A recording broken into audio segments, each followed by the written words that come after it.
工厂外施工鹰架被强风吹垮，附近民宅惨遭波及，施工人员和当地住户忙着善后。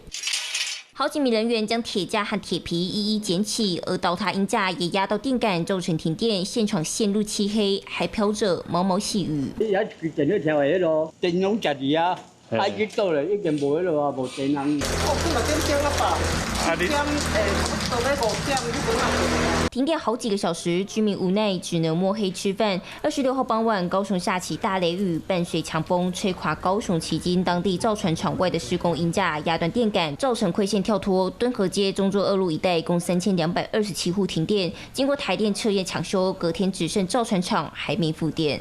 鹰架就打到屋顶，被鹰架砸到的民宅屋顶明显凹陷，水管也断裂。从上往下看，现场满目疮痍，有铁皮屋顶直接被砸破一个洞。啊，佮出火安尼，讲砰一个安，啊，要惊死人啊！我徛他们家后真正会惊死。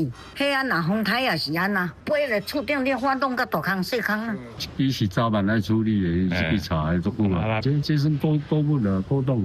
采集电销迄阵啊，就是咧配合这储存所。造船厂进行外墙整修，架设大面积鹰架。由于紧邻民宅，居民难免担忧。所幸这次没有人员受伤，而劳工局后续也将派员检查工地是否有违法情事。华讯王家呈现许立森高雄报道。